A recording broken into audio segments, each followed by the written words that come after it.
பாபநாசம். இங்குள்ள தாமிரபரணி நதியில் நீராடி தாங்கள் அணிந்திருக்கும் ஆடைகளை பாபநாசம் அம்மன் படித்துறை ஆற்றில் கழட்டிவிட்டால் அதனுடன் தாங்கள் செய்த பாவங்கள் எல்லாம் அழிந்துவிடும் என்பது நம்பிக்கை. அந்த நம்பிக்கை கொடுத்த விலைதான் 80 டன் கழிவு துணிகள்.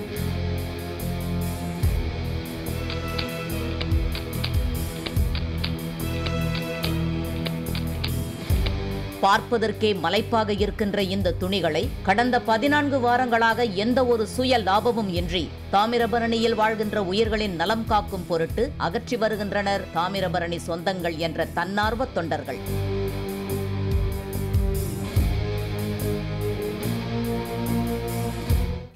இவர்களில் உள்ளூர் அரசியல் பிரமுகர்கள் உட்பட வெளியூர்களிலிருந்து வரும் 30ற்கும் மேற்பட்ட மாணவ மாணவிகளும் அடங்குவர்.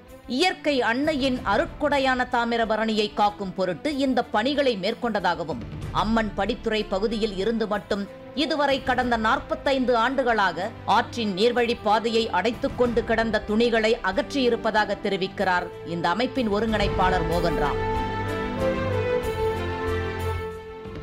முன்பு அம்மன் படித்துறை பகுதியில் 18 அடி அளவிற்கு மட்டுமே பாய்ந்தோடிய தாமிரபரணி தற்பொழுது 120 அடி அகல நதியாய் பாய்ந்தோடுவதே இவர்களின் பணிக்கு எடுத்துக்காட்டு.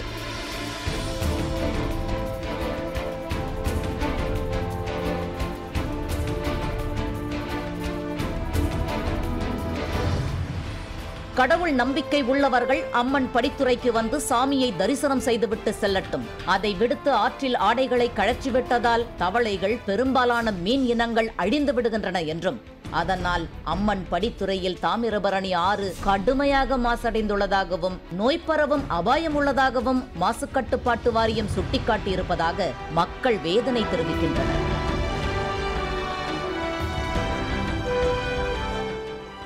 ஒரு நாள் கூத்து போல வெளியூர் பக்தர்கள் ஆயிரக்கணக்கில் வந்து சென்ற பின்னர் பாதிப்பு என்னமோ தங்களுக்குத்தான் என்கின்றனர் உள்ளூர் மக்கள்.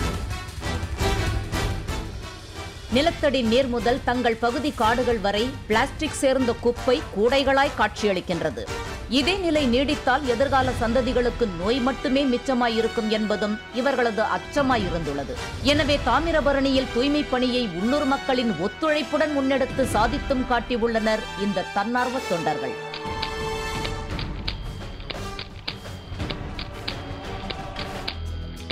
பாபநாசம் தாமிரபரணி ஆற்றில் ஆடைகளை கழற்றிவிட்டால் பாவம் தீராது, மாறாக நமது வருங்கால சந்ததியினருக்கு பாவம் வந்து சேரும் என்பதை உணர்ந்தாவது நதியை அசுத்தமாக்குவதை தவிர்ப்போம், தாமிரபரணியை காப்போம்.